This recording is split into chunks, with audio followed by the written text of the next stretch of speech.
person who loved me till the end.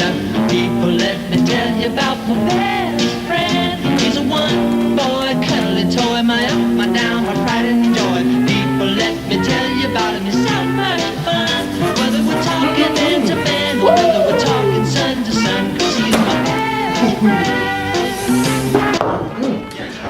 Bro, cool. Go take a shower. You smell.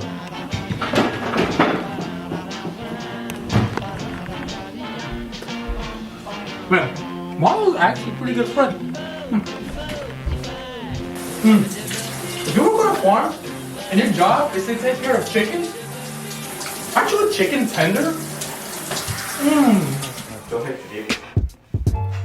Good day, everybody. I'm excited. I'm glad that introduce yourself. everybody is coming here to join us. My name is Edward Bartholomew Garbazov III, short for Edward. Today, what are we going to talk about, Diana? We're gonna talk about. We could insert SpongeBob song, F.R.I.E.N.D.S. I don't actually know it. Oh, I don't either. Oh, There we go. No, that's for fun. That's F.U.N. Oh, Then Plankton does like his own thing for. Oh. What did he say? Well, then Friends is something about the bonfire, right? There's a Friends song. There is. There's a Friends No, song. bonfire. There's a different song. B-O-N-F-I-R-E. That's Yeah. B-O-N-I-F-R-E-S-O-N-G song. Yeah. Anyways, we're talking about Friends.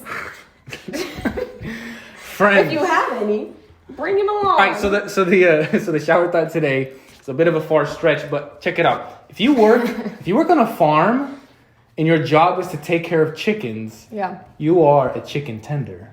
Not a chicken tender to eat. You're a chicken tender. So let's say you're with friends. Yeah. The friends around you influence who you are, just as the job of carrying chickens makes you a chicken tender. Yeah. So that's the influence of friends. We're going to be talking about friends, what to do, how to do it, who to find, how to say no, how to say yes, all that fun stuff. All the fun friends set fun F-U-N song. We need to figure out what these songs are. We're going to have to figure that afterwards. We're going to start with, do you need friends? Some people are like, I'm great by myself. I don't need friends. I'm good, being introverted to myself. No. We all need friends. We need people. We need community. The Bible talks about it so often that we need friends and we need the community. It's what makes life fun. But what we kind of want to focus on today is actually more towards the influence. What's the influence that friends have over us, over you, over us? And a shortened version of Proverbs 12:2 to I think 13 we were looking at. You can go read it, but kind of like a sum up of it is the importance of surrounding yourself with those who actually build you up rather than bring you back down, and how to carefully avoid those who lead you away from what's right. So how do we recognize good and bad influence, and especially if they're in a figure in our life that represents even a role model or a person of authority that we may or may not have the ability to say no or yes to. Like for example, our parents. That's somebody we respect, but then you can also say like your older brother, older sister. How do you know if they're a good or a bad influence on you? It's good to just check everything. First talking about the good influence, and then Diana's going to follow up with kind of bad influence. Somebody who challenges you to grow. So look at the person in your life. Do they challenge you to grow? Do they talk and ask actual meaningful and deep questions, such as, what has God been teaching you lately? Yeah. What are some of the things you've been going through? Some things that actually care about you, nothing shallow. It could be also that's how you have fun as well. You could be talking about fun stuff, but if every single conversation you have with this person is just surface level, video games, gossip, just all of that, unnecessary and stuff like that, then that's how you know kind of they're a bad influence on you. Yeah. Proverbs 27:17, New Living Translation says that as iron sharpens iron, so a friend sharpens a friend. Yeah. Yeah, they don't actually sharpen each other, just like it's a metaphor. So don't think that you we don't actually have sharpeners to sharpen other people. No. So like imagine like me and Diana here. I'm assuming you're my friend. Hopefully. On a good day. Yeah, sometimes we're friends, sometimes we're not. But I feel like we, kind of sharpening isn't necessarily comforting. Sometimes in order for a friend to be there for you, to have a good influence, it's not going to automatically be comfortable. They're going to sharpen it, scraping off. You're terrible at this. It's a bad example. Don't do that. But you could be better at this. Yes, you can help with that. But sharpening is like it's scraping. It's not pleasant, you know. So, but sometimes you can just be a friend to comfort, a friend to whatever. If they're going through something. Good influence also encourages you to get closer to God. Like we said, asks maybe what you're reading. You want to do a Bible study. You want to do this. Want to do that. Like in regards to God, they want the best for you. It's not about themselves. Not about themselves all the time. Obviously, people want to talk about themselves, but making an effort, be like, how are you doing? What's up with you? Not always like, what can you help me with? What can I help you with? Mm-hmm. They're not selfish about their needs. No. So what does a bad influence look like? Oftentimes, when we think bad influence, we think of all the worst things. But it could be somebody in your circle of friends that you don't even realize is a bad influence on you, when it's a person that's just keeping you stagnant. They're not challenging you in any way. They want to do the same old stuff that you guys always do. They don't want to actually push you outside of your comfort zone to help you grow in any way. They're just kind of keeping you like in the same spot that you always were, where they're like, oh, you don't need to do that. Like, that's something that'll help you grow. But they're like, you don't need to do that. We're just going to stick to what we know. Mm-hmm. So they say that it's kind of a good example, I guess, is like the people who never get out of the high school phase. It's a lot of you guys are obviously in this, you probably won't be able to relate, but as you get older, some of the things we've noticed is that. Yeah, so like you can graduate high school, or some of you guys are going to graduate from like 8th grade promotion, and then you're going to enter high school, and then somebody just does not change, where you're like, they were the same in 7th grade, they were the same in 8th grade, and now they're the same in 9th grade, where they just never get out of this phase, For us, the example I think is the jock, where it's like a joke that the jock can be like 30 years old and he's still talking about that touchdown that he did back in like high school. It's a person who never grew and who never actually got out of their comfort zone to grow. Yeah.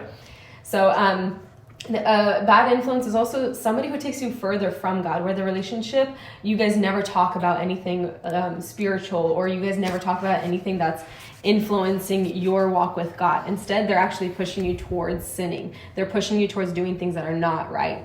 And kind of Ed talked a little bit about it. It's very me-centered, where they're always talking about what's best for them, what guy they're always talking to, or the girl, and that's all they're talking about all the time. That's not a good influence. That's a very stagnant kind of friendship. So nothing positive is coming out of there.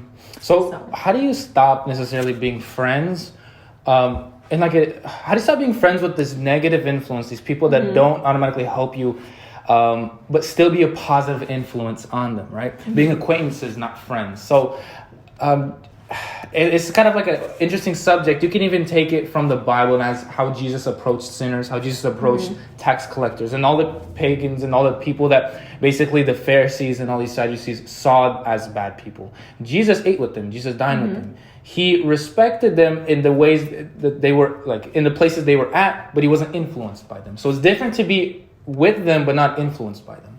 So with friends at school, you can see people are in need. You can see people need love. They need help. They need prayer, right? Yeah. Being able to help them, but not influence them, is very important. So that means you have to stay necessarily at some form of distance to allow them to kind of see you as a role model, see you as a representation of Christ, right? So 2 Corinthians chapter 6:14, do not be yoked together with unbelievers. So that's kind of saying, if you're going to be with unbelievers at all times, it kind of makes sense. There's a saying, I can't quote it correctly. I know you couldn't do it. It's if you could show me who your friends are. Oh, I'll tell you who you are. Yeah. Okay. Yeah. Simple as that. It's basically, I mean, it's hard to believe. If I have my own beliefs and I have my own desires, it's like I can just take care of this myself. I'll love Jesus. I'll always go to church. I'll always do this. Like I'm not gonna disrespect my parents. Over time, it's gonna happen. It's gonna happen. Yeah. So yeah. But yeah, so just be acquaintances, not friends. Just because Jesus was able to do it doesn't automatically mean that you can just dive head into it. You have to come with it with wisdom, with patience with it as well. And even with that, you can't do it on your own strength. It's not something like being friends with non-believers is good. It's good to influence them, having that positive influence on them, but don't rely on your own strength and thinking that you can actually not do the things that they're doing. But if you're spending time with God and you're like, God, help me, help them, like use me as a vessel, you're asking for his strength, not your own. Okay, so we want to talk about missionary friendship. What is missionary friendship? So you guys all want to go on missionary trips, but some of y'all be having missionary friendships. So What does that mean? It's being friends with the intention of saving that person. So you're like, well, I'm going to be friends with all of the cool people and all of the druggies. They'll go to church yeah. and I'll save them all. Yeah, and I want to go to the parties where they're all drunk. They're not going to remember anything the next day. But I'm going to bring them to Jesus. I'm going to bring my Bible. I'm going to be like, yeah. hey, come on, stop drinking this. Yeah, yeah. So that there's no good in missionary friendships. Don't carry on like long-term friendships with people that are a bad influence on you, because long-term they will most likely have way more harm to you than you will ever do good to them. So there's an issue with that. Yeah, I have an example. When I went to high school, there's a lot of people that I would be acquaintances with, in a sense that they would see my actions, they'd see how I didn't do a lot of the stuff that they did, yet I was the same kind of kid. I played sports. I had fun as well outside of the house. I did a lot of stuff, right? But I just didn't cuss. I didn't smoke. I didn't do any of the stuff. And they were like, yo, what's up with you? Why are you doing this? How are you doing that? Yeah. And I just said, I'm just doing it. You should try it out as well. I offered them like, okay, you know what? This is pretty silly, but try not to cuss for like a week. And like, all right, we'll do it. So then eventually got a little group of guys to just not cuss. And and then they cussed. They're like, screw this. But I was influencing them without being their friends. They just kind of saw me on the side of doing it.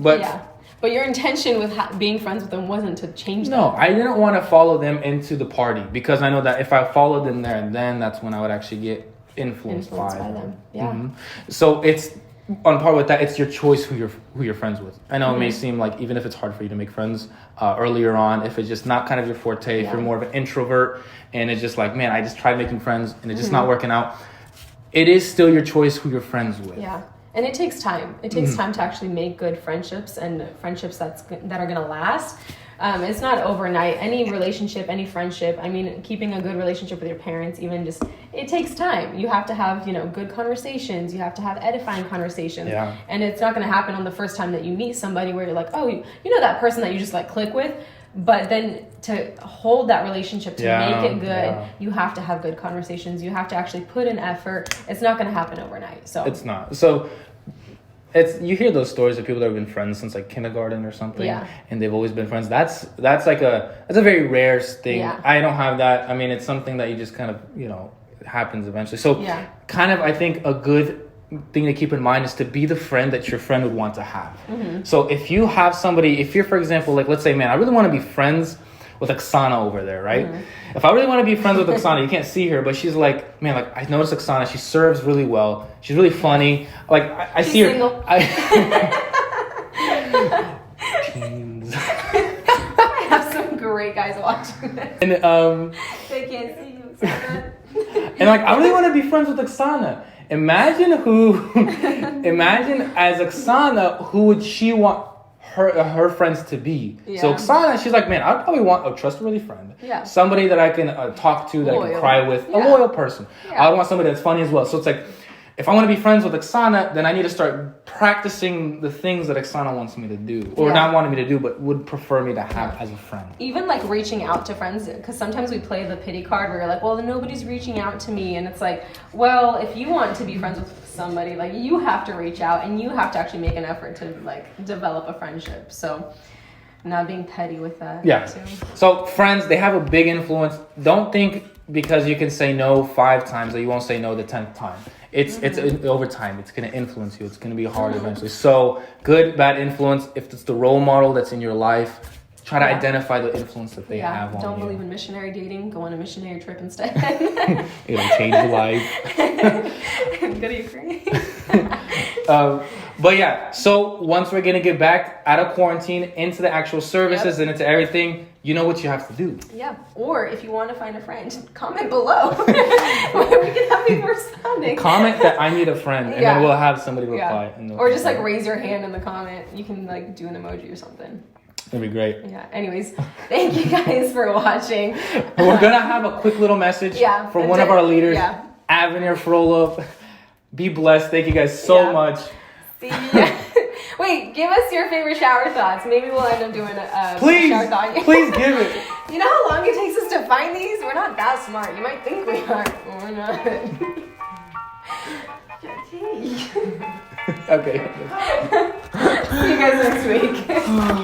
Hey guys, today's devotional is going to be Colossians 3:20, which is obey your parents in everything, for this pleases the Lord. For you kids, listen to what your mom and dad tells you. Have a good day.